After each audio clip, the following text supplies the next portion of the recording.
Good morning all. നമ്മൾ അടുത്ത സെഷനിലേക്ക് പോവുകയാണ്. ഇന്ന് നമ്മൾ പറയാൻ പോകുന്നത് പേയ്മെൻറ്റ്സ് ആൻഡ് റിസീപ്റ്റ്സിനെ കുറിച്ചാണ്. എന്താണ് പേയ്മെൻറ്റ്സ് എന്ന് പറഞ്ഞു കഴിഞ്ഞാൽ ഒരു ബിസിനസ്സിനെ സംബന്ധിച്ച് എന്താണോ അവർ പേ ചെയ്യുന്നത് അല്ലെങ്കിൽ ബിസിനസ് പേ ചെയ്യുന്നത് അതിനെ പേയ്മെൻറ്റ്സ് എന്ന് പറയും. What the receive will be called as receipts അല്ലേ. നമ്മളുടെ ജീവിതത്തിലായാലും അത് തന്നെ, നമ്മൾ എന്താണോ കൊടുക്കുന്നതിന് പേയ്മെൻറ്റ് എന്നും നമ്മൾ എന്താണോ റിസീവ് ചെയ്യുന്നതിന് റിസീപ്റ്റ്സ് എന്ന് പറയും. അത് ഒരു രാജ്യത്തിൻ്റെ കറൻസി ഡിനോമിനേഷൻ ഏതാണോ അതിൽ ആണ് എക്സ്പ്രസ് ചെയ്യുക. നമ്മൾ ഇന്ത്യയിലാവുമ്പോൾ റുപ്പീസാണ്, അമേരിക്കയിലാണെങ്കിൽ ഡോളറാണ് അല്ലേ. അതുപോലെ ഓരോ കൺട്രിയുടെ കറൻസി ഡിനോമിനേഷൻ അനുസരിച്ചിരിക്കും. അപ്പോൾ നമ്മൾ പേയ്മെൻറ്റ്സ് ആൻഡ് റിസീപ്റ്റ്സിനെ കുറിച്ചാണെന്ന് പറയാൻ പോകുന്നത്. പേയ്മെൻറ്റ്സ് ആൻഡ് റിസീപ്റ്റ്സ് നമ്മളുടെ ജീവിതത്തിൽ നമ്മൾ നോക്കുകയാണെങ്കിൽ ഒറ്റ ടൈപ്പേ ഉള്ളൂ. ക്യാഷ് റിസീവ് ചെയ്യുന്നു, ക്യാഷ് പേ ചെയ്യുന്നു, തീർന്നു അല്ലേ. എങ്ങനെയായാലും ക്യാഷ് തന്നെയാണ് നമ്മൾ കൊടുക്കുന്നത്. പക്ഷേ അക്കൗണ്ടിങ്ങിൽ വരുമ്പോൾ രണ്ട് ടൈപ്പ് ഓഫ് ക്ലാസിഫിക്കേഷൻ ഉണ്ട്. അതായത് നമ്മൾ പേയ്മെൻറ്റ്സിനെയും റിസീപ്റ്റ്സിനെയും രണ്ടായിട്ടാണ് ക്ലാസിഫൈ ചെയ്തേക്കുന്നത്. ആ ക്ലാസിഫൈ ചെയ്തേക്കുന്നതിൻ്റെ പേരെങ്ങനെയാണെന്ന് വെച്ച് കഴിഞ്ഞാൽ ഒന്ന് ക്യാപിറ്റൽ, രണ്ട് റവന്യൂ. അതായത് ക്യാപിറ്റൽ പേയ്മെൻറ്റ്സും ഉണ്ട്, റവന്യൂ പേയ്മെൻറ്റ്സും ഉണ്ട്. അതുപോലെ തന്നെ റിസീപ്റ്റ്സ് എടുക്കുമ്പോൾ ക്യാപിറ്റൽ റിസീപ്റ്റ്സും ഉണ്ട്, റവന്യൂ റിസീപ്റ്റ്സും ഉണ്ട്. എന്തിനാണ് അങ്ങനെ ഒരു ക്ലാസിഫിക്കേഷൻ, ഈ ക്യാപിറ്റൽ അല്ലെങ്കിൽ റവന്യൂ എന്ന് പറയുന്ന ഒരു ക്ലാസിഫിക്കേഷൻ എന്തിനാണെന്ന് വെച്ച് കഴിഞ്ഞാൽ നമ്മൾ ഒരു ബിസിനസ് സ്റ്റാർട്ട് ചെയ്യുകയാണ്. അപ്പോൾ ബിസിനസ് സ്റ്റാർട്ട് ചെയ്യുമ്പോൾ നമ്മൾ അക്കൗണ്ട് ചെയ്യും. നമ്മൾ ഓരോ ട്രാൻസാക്ഷനും ഓരോ ഇവൻറ്റും അക്കൗണ്ട് ചെയ്യും. നമ്മൾ എന്തിനാണ് അക്കൗണ്ട് ചെയ്യുന്നതെന്നാണ് പറഞ്ഞത്, ട്രാൻസാക്ഷനും ഇവൻറ്റും റെക്കോർഡ് ചെയ്തിട്ട് അതിനെ ഇൻറ്റർപ്രറ്റ് ചെയ്ത് നമ്മൾക്കൊരു റിസൾട്ട് അറിയാൻ വേണ്ടി അല്ലേ. അപ്പോൾ ഒരു ബിസിനസ്സിനെ സംബന്ധിച്ച് ഒരു റിസൾട്ട് അറിയാമെന്ന് പറഞ്ഞു കഴിഞ്ഞാൽ എന്താണ്, അതായത് ഒരു ബിസിനസ് ലാഭത്തിലാണോ നഷ്ടത്തിലാണോ എന്ന് അറിയണം അല്ലേ. അതാണ് നമ്മളുടെ റിസൾട്ട് എന്ന് പറഞ്ഞു കഴിഞ്ഞാൽ. അപ്പോൾ അക്കൗണ്ടിങ്ങിൻ്റെ ഒരു ഇമ്പോർട്ടൻറ്റ് എയിം അല്ലെങ്കിൽ ഒബ്ജക്റ്റീവ് എന്ന് പറഞ്ഞു കഴിഞ്ഞാൽ ascertaining whether a business is in profit or loss. അതായത് ബിസിനസ് നന്നായിട്ട് പോകുന്നുണ്ടെന്ന് പറഞ്ഞു കഴിഞ്ഞാൽ പ്രോഫിറ്റിലാണ് പോകുന്നത്, അതായത് പ്രോഫിറ്റ് കിട്ടുന്നുണ്ട്, ജനറേറ്റ് ചെയ്യുന്നുണ്ട് എന്നാണ് അല്ലേ. അതുപോലെ തന്നെ ബിസിനസ് മോശമായിട്ട് പോകുന്നതെന്ന് പറഞ്ഞു കഴിഞ്ഞാൽ അത് ലോസാണ്, ബിസിനസ് നന്നായിട്ട് പോകുന്നില്ല, ലോസിലാണെന്നാണ് പറയുള്ളൂ അല്ലേ. അപ്പോൾ ബിസിനസ്സിൻ്റെ റിസൾട്ട് അസർട്ടൈൻ ചെയ്യുക എന്നുള്ളതാണ്, അല്ലെങ്കിൽ ഒരു ഓർഗനൈസേഷൻ്റെ റിസൾട്ട്, ഫിനാൻഷ്യൽ റിസൾട്ട് അനലൈസ് ചെയ്യുക അല്ലെങ്കിൽ ഫിനാൻഷ്യൽ പെർഫോമൻസ് അനലൈസ് ചെയ്യുക എന്നുള്ളതാണ് അക്കൗണ്ടിങ്ങിൻ്റെ ഒരു ഒബ്ജക്റ്റീവ്. ഒരു ഒബ്ജക്റ്റീവ്, പല ഒബ്ജക്റ്റീവ്സ് ഉണ്ടായാലും ഒരു ഒബ്ജക്റ്റീവ്. അപ്പോൾ നമ്മൾ ഈ ഫിനാൻഷ്യൽ പെർഫോമൻസ് അല്ലെങ്കിൽ ഫിനാൻഷ്യൽ റിസൾട്ട് അറിയാൻ വേണ്ടി അക്കൗണ്ടിങ്ങിൽ പ്രിപ്പയർ ചെയ്യുന്ന ഒരു സ്റ്റേറ്റ്മെൻ്റ് ഉണ്ട് അല്ലെങ്കിൽ ഒരു അക്കൗണ്ട് ഉണ്ട്. അതിന് പറയുന്ന പേരാണ് പ്രോഫിറ്റ് ആൻഡ് ലോസ് അക്കൗണ്ട് അല്ലെങ്കിൽ statement of profit and loss. അപ്പോൾ അതുപോലെ തന്നെ നമ്മൾക്കിപ്പോൾ ലാഭമാണോ നഷ്ടമാണോ എന്ന് മാത്രം അറിഞ്ഞാൽ പോരാ, നമ്മൾക്ക് ഒരു പെർട്ടിക്കുലർ ഡേറ്റിൽ ഓർഗനൈസേഷൻ്റെ ഫിനാൻഷ്യൽ പൊസിഷൻ അറിയണം. അതായത് എത്ര ആസ്തി, എത്ര അസറ്റ് ഉണ്ട് കമ്പനിക്ക് അല്ലെങ്കിൽ ഓർഗനൈസേഷന്, എത്ര ലയബിലിറ്റി ഉണ്ട് അല്ലെങ്കിൽ എത്ര ബാധ്യതയുണ്ട് ഓർഗനൈസേഷൻ എന്ന് അറിയണം അല്ലേ. അതറിയാൻ വേണ്ടി നമ്മൾ പ്രിപ്പയർ ചെയ്യുന്ന ഒരു സ്റ്റേറ്റ്മെൻറ്റാണ് സ്റ്റേറ്റ്മെൻറ്റ് ഓഫ് ഫിനാൻഷ്യൽ പൊസിഷൻ അല്ലെങ്കിൽ ബാലൻസ് ഷീറ്റ്. അപ്പോൾ രണ്ട് കാര്യങ്ങൾ നമ്മളിവിടെ പറഞ്ഞു. ഒന്ന് ഫിനാൻഷ്യൽ പെർഫോമൻസ് അല്ലെങ്കിൽ ഫിനാൻഷ്യൽ റിസൾട്ട് അറിയാൻ, അതിന് നമ്മൾ പ്രോഫിറ്റ് ആൻഡ് ലോസ് അക്കൗണ്ട് അല്ലെങ്കിൽ statement of profit or loss prepare ചെയ്യും. ഫിനാൻഷ്യൽ പൊസിഷൻ അറിയാൻ വേണ്ടി നമ്മൾ ബാലൻസ് ഷീറ്റ് അല്ലെങ്കിൽ statement of financial position prepare ചെയ്യും. അപ്പോൾ നമ്മൾ പേയ്മെൻറ്റ്സ് ആൻഡ് റെസിപ്റ്റ്സിനെ പറ്റിയാണ് പറഞ്ഞത്. അതിൽ തന്നെ ക്യാപിറ്റൽ ആൻഡ് റവന്യൂ എന്നുള്ള ക്ലാസിഫിക്കേഷനാണ് പറഞ്ഞത്.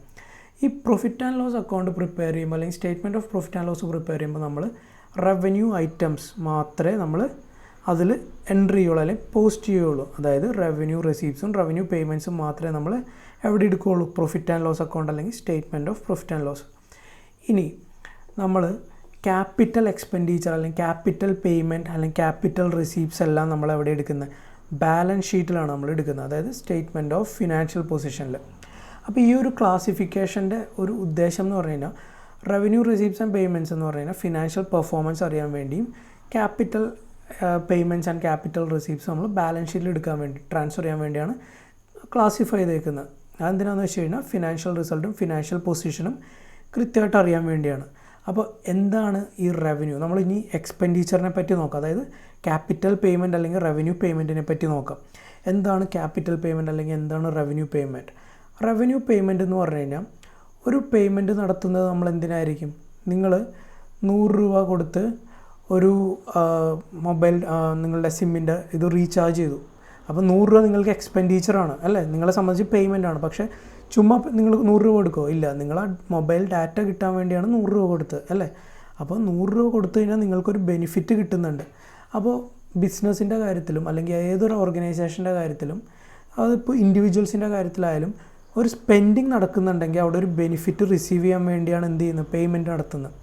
അപ്പോൾ റവന്യൂ പേയ്മെൻറ്റ് അല്ലെങ്കിൽ റവന്യൂ എക്സ്പെൻഡിച്ചർ എന്ന് പറഞ്ഞു കഴിഞ്ഞാൽ ഒരു ബെനിഫിറ്റ് കിട്ടാൻ വേണ്ടിയാണ്. അപ്പോൾ ആ ഒരു ബെനിഫിറ്റിൻ്റെ പ്രത്യേകത എന്ന് പറഞ്ഞു കഴിഞ്ഞാൽ ഒരു അക്കൗണ്ടിങ് ഇയറിലെ ആ ബെനിഫിറ്റ് ഉണ്ടാവുകയുള്ളൂ. അതായത് റവന്യൂ പേയ്മെൻറ്റ് നടത്തിക്കഴിഞ്ഞാൽ അതിൻ്റെ ബെനിഫിറ്റ് എന്ന് പറഞ്ഞു കഴിഞ്ഞാൽ ഒരു അക്കൗണ്ടിങ് ഇയർ മാക്സിമം അതിൻ്റെ ഉള്ളിൽ അതിൻ്റെ ബെനിഫിറ്റിൻ്റെ ഇത് തീരും. അതായത് ആ ഒരു ഗുണം അതോടുകൂടി തീരും. ഒരു വർഷത്തിന് മുകളിൽ ഒരു എക്സ്പെൻഡിച്ചർ നടത്തി കഴിഞ്ഞിട്ട് ബെനിഫിറ്റ് ഉണ്ടെങ്കിൽ അതിനെ ക്യാപിറ്റൽ എക്സ്പെൻഡിച്ചർ എന്ന് പറയും.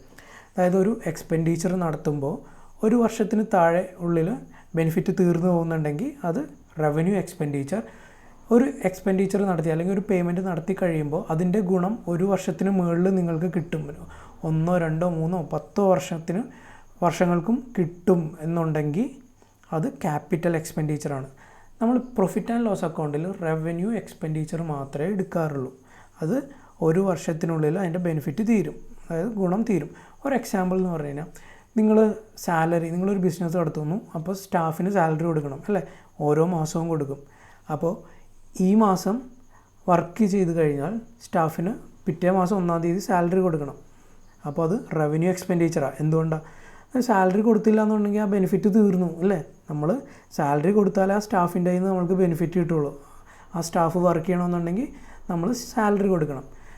അപ്പോൾ ഒരു മാസം സാലറി കൊടുത്തോളൂ എന്ന് പറഞ്ഞ് 10 വർഷം സ്റ്റാഫ് ഫ്രീ ആയിട്ട് വർക്ക് ചെയ്യുമോ? ഇല്ല. അപ്പോൾ സാലറി എല്ലാ മാസം ഇങ്ങനെ കണ്ടിന്യൂസ് ആയിട്ട് കൊടുത്തുകൊണ്ടിരിക്കണം. അതായത് അക്കൗണ്ടിങ് ഇയറിൽ പല തവണയായിട്ട് കൊടുക്കണം, എന്നാലേ അതിൻ്റെ ബെനിഫിറ്റ് കിട്ടുള്ളൂ. അതുപോലെ തന്നെ നിങ്ങൾക്ക് വേറെ എക്സാമ്പിൾ എടുക്കാം. നിങ്ങൾ ടെലിഫോണിൻ്റെ പൈസ, അതായത് റെൻറ്റ് അല്ലെങ്കിൽ KSEB ഇലക്ട്രിസിറ്റി ബില്ല് വരുന്നു.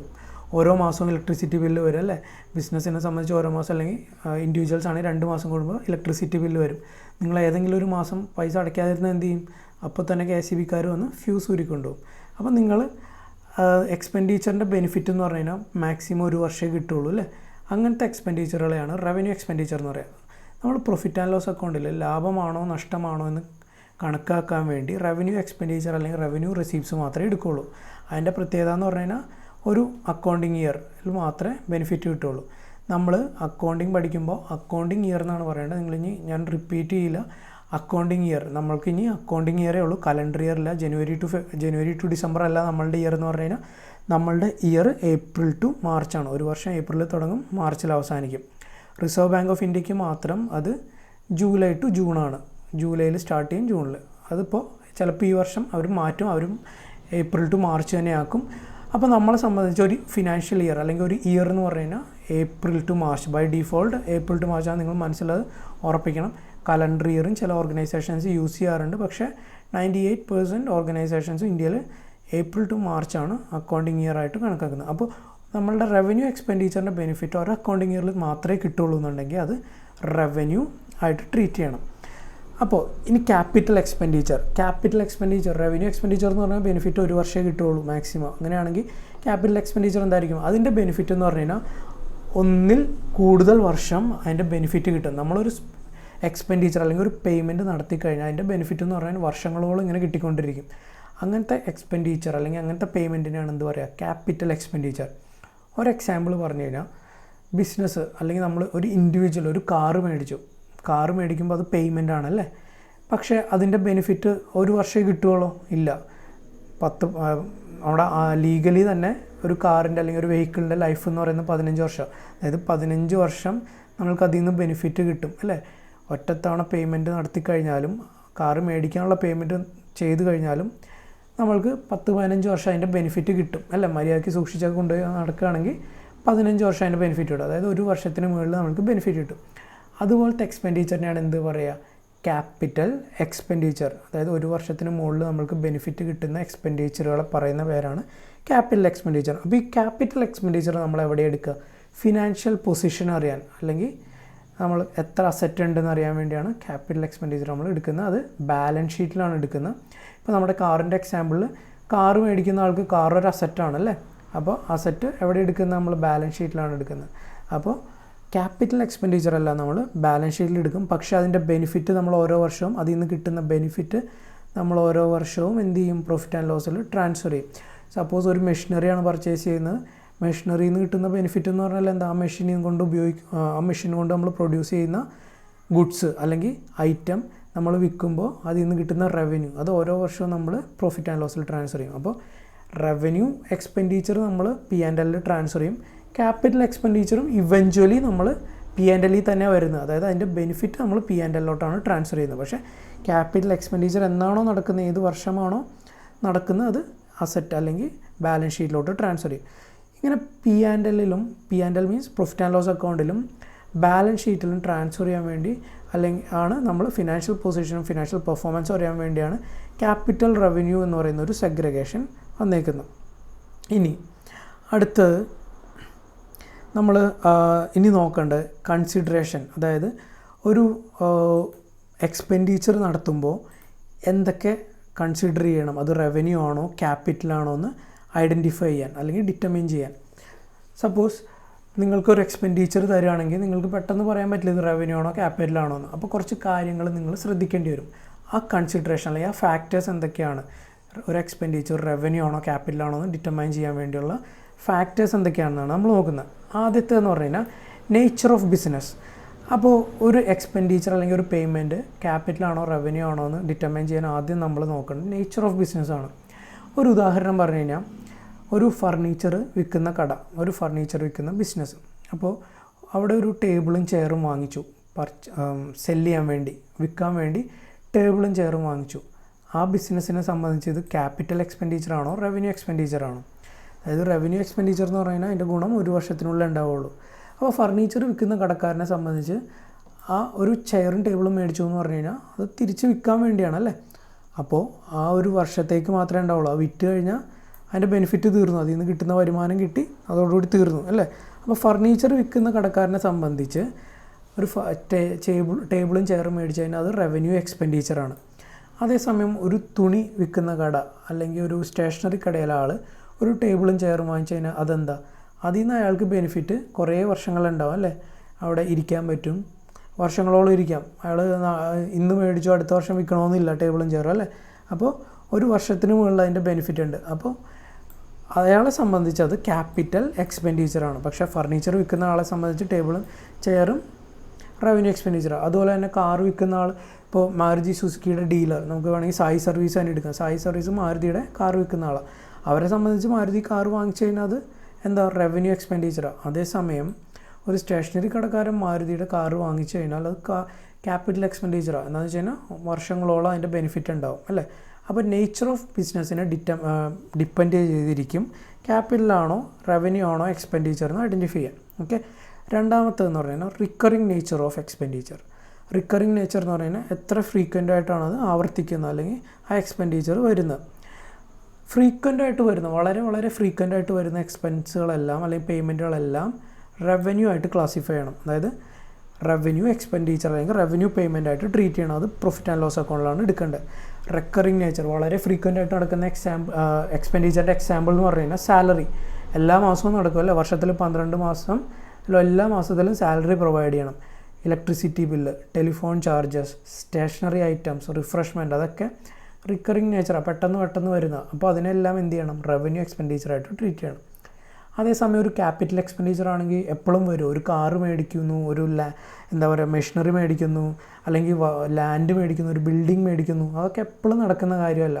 വർഷത്തിലൊരിക്കലോ 10 വർഷത്തിലൊരിക്കലോ 5 വർഷത്തിലൊരിക്കലോ ഒക്കെ നടക്കുന്ന കാര്യമാണ്. അപ്പോൾ വളരെ ഫ്രീക്വൻ്റ് ആയിട്ടൊന്നും നടക്കുന്ന ഒരു കാര്യമല്ല എന്ത് ക്യാപിറ്റൽ എക്സ്പെൻഡിച്ചർ എന്ന് പറയുന്നത്. അപ്പോൾ റിക്കറിങ് നേച്ചറിനെ ഡിപ്പെൻഡ് ചെയ്തിരിക്കും ക്യാപിറ്റലാണോ റവന്യൂ ആണോ എക്സ്പെൻഡിച്ചർ എന്ന് തീരുമാനിക്കാം. പിന്നെ പേർപ്പസ് ഓഫ് എക്സ്പെൻസ് എന്ന് പറഞ്ഞു കഴിഞ്ഞാൽ സപ്പോസ് ഒരു മെഷീനറി മേടിച്ചു, അതിൻ്റെ റിപ്പയർ നടത്തുകയാണ്. അപ്പോൾ അത് കേടായി റിപ്പയർ നടത്തുകയാണെന്നുണ്ടെങ്കിൽ എന്താണ്, അത് റവന്യൂ എക്സ്പെൻഡിച്ചറാണ്. അതായത് കേടായ മെഷീനിനെ വീണ്ടും നന്നാക്കി വീണ്ടും ഉപയോഗിക്കാൻ വേണ്ടി പ്രാപ്തമാക്കുകയാണ് അല്ലേ. അതൊക്കെ റവന്യൂ എക്സ്പെൻഡിച്ചറാണ്. അതേസമയം ഒരു മെഷീനറി 100 പെൻ ഉണ്ടാക്കുന്ന ഒരു മെഷീനാണെന്ന് വെച്ചോ, ഒരു മണിക്കൂറിൽ 100 പെൻ ഉണ്ടാക്കുന്ന മെഷീനാണ്. പക്ഷേ റിപ്പയർ ചെയ്തിട്ട് എന്ത് ചെയ്തു, അതിൻ്റെ കപ്പാസിറ്റി കൂട്ടി, മണിക്കൂറിൽ 100 എന്നുള്ളത് മണിക്കൂറിൽ 200 പെൻ ഉണ്ടാക്കുന്ന ഒരു മെഷീനാക്കി, കപ്പാസിറ്റി കൂട്ടി.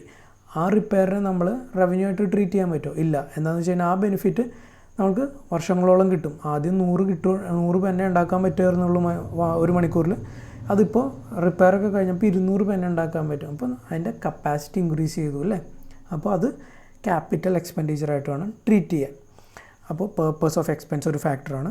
ഇനി effect on revenue generating capacity of business, ഇതുപോലെ തന്നെ സെയിം തന്നെ. അതായത് റിപ്പയർ നടന്നപ്പോൾ മെഷീനറി, ഇപ്പോൾ മുന്നത്തെ എക്സാമ്പിളിൽ പറഞ്ഞ പോലെ റവന്യൂ ഏണിംഗ് കപ്പാസിറ്റി കൂട്ടാൻ പറ്റുന്നുണ്ടെങ്കിൽ അത് ക്യാപിറ്റൽ എക്സ്പെൻഡിച്ചറായിട്ട് ട്രീറ്റ് ചെയ്യണം. എന്താ പറയുക, കപ്പാസിറ്റിയിലൊന്നും കൂടുതലില്ല, അല്ലെങ്കിൽ റവന്യൂ ജനറേറ്റിംഗ് കപ്പാസിറ്റി ഒന്നും കൂടിയിട്ടില്ല, റവന്യൂ ഒക്കെ അതുപോലെ തന്നെ കിട്ടും.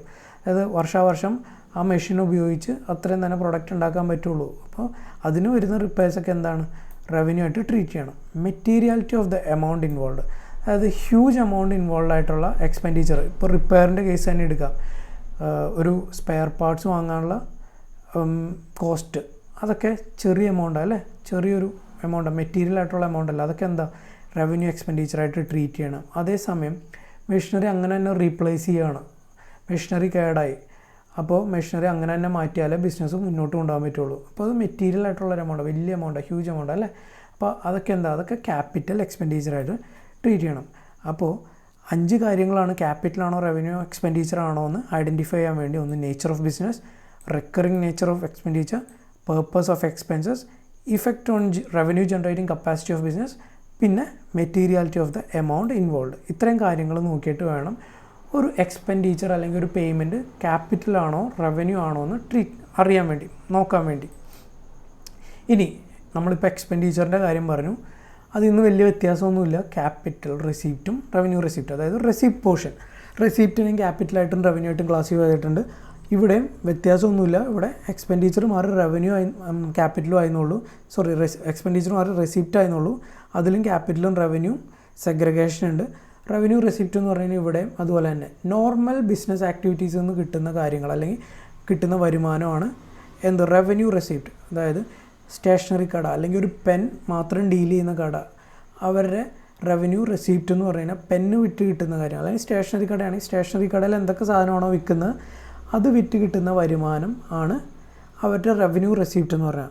ഇനിയിപ്പോൾ സായി സർവീസ്, മാരുതിയുടെ ഡീലറിനെ സംബന്ധിച്ച് അവരുടെ ഒരു വർഷത്തെ അല്ലെങ്കിൽ ഒരു അക്കൗണ്ടിങ് പീരീഡിലെ സെയിൽസാണ് അവരുടെ റവന്യൂ റെസിപ്റ്റ് എന്ന് പറഞ്ഞു കഴിഞ്ഞാൽ. അതായത് നോർമൽ ബിസിനസ് ആക്ടിവിറ്റീസിൽ നിന്ന് കിട്ടുന്ന അവരുടെ ബിസിനസ്, നോർമൽ ബിസിനസ് എന്ന് പറഞ്ഞാൽ എന്താ, കാറ് വിൽക്കുക എന്നുള്ളതാണ് അവരുടെ നോർമൽ ബിസിനസ്. അതിൽ നിന്ന് കിട്ടുന്ന റവന്യൂ അല്ലെങ്കിൽ അതിൽ നിന്ന് കിട്ടുന്ന ഇൻകത്തിനെയാണ് റവന്യൂ റെസിപ്റ്റ് എന്ന് പറയുക. കൂടാതെ ബാങ്കിൽ ഡെപ്പോസിറ്റ് ആണെങ്കിൽ അതിൻ്റെ ഇൻട്രസ്റ്റ് ഇൻകവും എന്തായിട്ട് ട്രീറ്റ് ചെയ്യും, റവന്യൂ റെസിപ്റ്റായിട്ട് ട്രീറ്റ് ചെയ്യും. അതായത് നോർമൽ സെയിൽ ആക്ടിവിറ്റീസിൽ നിന്നും ഇൻട്രസ്റ്റ് ഇൻകത്തിനെയാണ് റവന്യൂ റെസിപ്റ്റ് എന്ന് പറയുക. ഇനി അതേസമയം ക്യാപിറ്റൽ റെസിപ്റ്റ് എന്ന് പറഞ്ഞു കഴിഞ്ഞാൽ എപ്പോഴും ആവർത്തിക്കുന്ന ഒരു റെസിപ്റ്റ് അല്ലെങ്കിൽ ആവർത്തിക്കുന്ന ഒരു ഇൻകം ആയിരിക്കില്ല, ഒരു റവന്യൂ ആയിരിക്കില്ല ക്യാപിറ്റൽ റെസിപ്റ്റ് എന്ന് പറഞ്ഞു കഴിഞ്ഞാൽ. സപ്പോസ് നമ്മളൊരു കാറ് മേടിച്ചു, ബിസിനസ് 2000 ഇയർ 2000 നമ്മളൊരു കാറ് മേടിച്ചു ബിസിനസ്സിന് വേണ്ടി, അന്ന് 1,00,000 രൂപ കൊടുത്തു. 2015 15 വർഷമായി, കാറ് മാറ്റാൻ ടൈമായി. നമ്മൾ വിചാരിക്കുകയാണ് ഓക്കെ കാറ് മാറ്റാം, അങ്ങനെയാണ് നമ്മൾ കാറ് വിൽക്കുമ്പോൾ അത് എല്ലാ ദിവസവും നടക്കുന്ന കാര്യമല്ല, നോർമൽ ബിസിനസ് ആക്ടിവിറ്റി അല്ല അല്ലേ, വല്ലപ്പോഴും ഒരു കാര്യം ഒരു സമയത്ത് നടക്കുന്ന കാര്യമാണ്. അപ്പോൾ 15 വർഷത്തിലൊരിക്കലും നടന്ന കാര്യമാണ് അല്ലേ. അപ്പോൾ അതുപോലെ വല്ലപ്പോഴും അല്ലെങ്കിൽ നോൺ റെക്കറിങ് ആയിട്ടുള്ള വരുമാനങ്ങൾ അല്ലെങ്കിൽ റെസീപ്സിനെയാണ് എന്ത് പറയുക, ക്യാപിറ്റൽ റെസീപ്സ് എന്ന് പറയുക. റവന്യൂ റെസീപ്സിനെ നമ്മൾ പ്രോഫിറ്റ് ആൻഡ് ലോസ് അക്കൗണ്ട് അല്ലെങ്കിൽ statement of profit and loss അക്കൗണ്ടിൽ എടുക്കും. ക്യാപിറ്റൽ റെസീപ്സിനെ നമ്മൾ എവിടെ എടുക്കും, ബാലൻസ് ഷീറ്റിലെടുക്കും. പക്ഷേ ഒരു എക്സാമ്പിൾ ഞാൻ പറയാം, ക്യാപിറ്റൽ റെസിപ്റ്റിൻ്റെ എക്സാമ്പിൾ. ഒരു ഫിക്സ്ഡ് അസറ്റ് ഉണ്ടായിരുന്നു, കാറെന്ന് തന്നെ വെച്ചോ, കാറ് ഒരു ഫിക്സ്ഡ് അസറ്റാണ്. ഒരു കാർ ഉണ്ടായിരുന്നു ബിസിനസ്സിന്. അപ്പോൾ 90,000 ആയിരുന്നു കാറ് വാങ്ങിച്ചപ്പോൾ കൊടുത്ത എമൗണ്ട്. 90,000 ആണ് കാറ് വാങ്ങിച്ചപ്പോൾ കൊടുത്തത്. നമ്മൾ 15 വർഷം കഴിഞ്ഞപ്പോൾ വിറ്റു. അപ്പോൾ കാറിന് 92,000 കിട്ടി. അങ്ങനെ റിയൽ ലൈഫിൽ സംഭവിക്കില്ല, എന്നാലും ഒരു എക്സാമ്പിളിന് വേണ്ടി പറയുകയാണ്.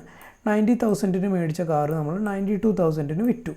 ഓക്കെ, അപ്പോൾ നമ്മൾക്ക് ചിലവായത് 90,000 ആണ്, പക്ഷേ കിട്ടിയപ്പോൾ എത്ര കിട്ടി, 92. നമുക്ക് ഒരു 2,000 രൂപ എക്സ്ട്രാ കിട്ടിയല്ലേ, അതായത് നമ്മളുടെ ലാഭമാണ് അല്ലേ വിറ്റപ്പോൾ കിട്ടിയത്. അപ്പോൾ ഇതിൽ ക്യാപിറ്റൽ റെസിപ്റ്റ് എന്ന് പറഞ്ഞു കഴിഞ്ഞാൽ ആ സെറ്റിനെ വിറ്റപ്പോൾ അല്ലെങ്കിൽ ആ കാറ് വിറ്റപ്പോൾ കിട്ടിയ എമൗണ്ടാണ് ക്യാപിറ്റൽ റെസിപ്റ്റ്. 92,000 എപ്പോഴും നടക്കുന്നൊരു കാര്യമല്ല അല്ലേ. പക്ഷേ ഇതിൽ 92,000 നമ്മൾ ബാലൻസ് ഷീറ്റിൽ എടുക്കുക, അതിൽ 2,000 നമുക്ക് കിട്ടിയ ലാഭം എവിടെ കൊടുക്കും, പ്രോഫിറ്റ് ആൻഡ് ലോസ് അക്കൗണ്ടിൽ. അതായത് സെയിൽ 92,000 കിട്ടി, അതിൻ്റെ കോസ്റ്റ് 9,000 ഉണ്ടായിരുന്നുള്ളൂ. നിങ്ങൾക്ക് വിറ്റപ്പോൾ കിട്ടിയ ലാഭം 2,000 സെയിൽ ഓഫ് ഫിക്സ്ഡ് അസറ്റ് അല്ലെങ്കിൽ സെയിൽ ഓഫ് കാർ എന്ന് പറഞ്ഞ് പ്രോഫിറ്റ് ആൻഡ് ലോസ് അക്കൗണ്ടിൽ കാണിക്കും. ഓക്കെ, ഇതാണ് ക്യാപിറ്റൽ ആൻഡ് റവന്യൂവിൻ്റെ സെഗ്രിഗേഷൻ, അതായത് പേയ്മെൻറ്റിൻ്റെയും റെസിപ്റ്റിൻ്റെയും. Capital payment, revenue payment, capital receipt, revenue receipt. Capital പേയ്മെൻറ്റിന് ക്യാപിറ്റൽ എക്സ്പെൻഡിച്ചർ എന്നും പറയും, റവന്യൂ റെസിപ്റ്റിന് റവന്യൂ എക്സ്പെൻഡിച്ചർ എന്നും പറയും. അപ്പോൾ ഇതാണ് സെഗ്രിഗേഷൻ. ഇത് ഇമ്പോർട്ടൻ്റ് ആണ്. എന്തുകൊണ്ടാണെന്ന് വെച്ച് കഴിഞ്ഞാൽ ഏത് എക്സ്പെൻഡിച്ചർ എവിടെ എടുക്കണം എന്നറിയാൻ, അല്ലെങ്കിൽ ഏത് റെസിപ്റ്റ് എവിടെ എടുക്കണം, പ്രോഫിറ്റ് ആൻഡ് ലോസിൽ എടുക്കണോ ബാലൻസ് ഷീറ്റിൽ എടുക്കണോ എന്ന് നിങ്ങൾക്ക് അറിയാൻ വേണ്ടിയാണ് ഈ ഒരു സെഗ്രിഗേഷൻ്റെ ആവശ്യം. അപ്പോൾ ഇത് എപ്പോഴും മനസ്സിലുണ്ടാവണം ഈ ഒരു കാര്യം. അതായത് ക്യാപിറ്റൽ റവന്യൂവുമായിട്ട് സെഗ്രിഗേറ്റ് ചെയ്തിട്ടുണ്ട്. എന്തിനെ? എക്സ്പെൻഡിച്ചറിനെ, റെസിപ്റ്റിനെ. അപ്പോൾ ഇത് ഒരു കാര്യം എടുക്കേണ്ടത് ഫിനാൻഷ്യൽ റിസൾട്ട് അറിയാൻ, അല്ലെങ്കിൽ ഫിനാൻഷ്യൽ പെർഫോമൻസ് അറിയാൻ, അതായത് പ്രോഫിറ്റ് ആൻഡ് ലോസ് അക്കൗണ്ടിലും. മറ്റൊരു കാര്യം എടുക്കേണ്ടത് ഫിനാൻഷ്യൽ പൊസിഷൻ അറിയാൻ, ബാലൻസ് ഷീറ്റിൽ അല്ലെങ്കിൽ സ്റ്റേറ്റ്മെൻറ്റ് ഓഫ് ഫിനാൻഷ്യൽ പൊസിഷനിൽ. അപ്പോൾ ഏത് കാര്യമാണ് പ്രോഫിറ്റ് ആൻഡ് ലോസ് അക്കൗണ്ട് എടുക്കുന്നത്? Revenue receipts and revenue expenditure. ഇനി capital expenditure and capital receipt എവിടെ എടുക്കുന്നത്? ബാലൻസ് ഷീറ്റിൽ. ഓക്കെ, ഇതെപ്പോഴും മനസ്സിൽ ഓർത്തിരിക്കുക. എന്തെങ്കിലും ഡൗട്ട് ഉണ്ടെങ്കിൽ ചോദിക്കുക. Thank you.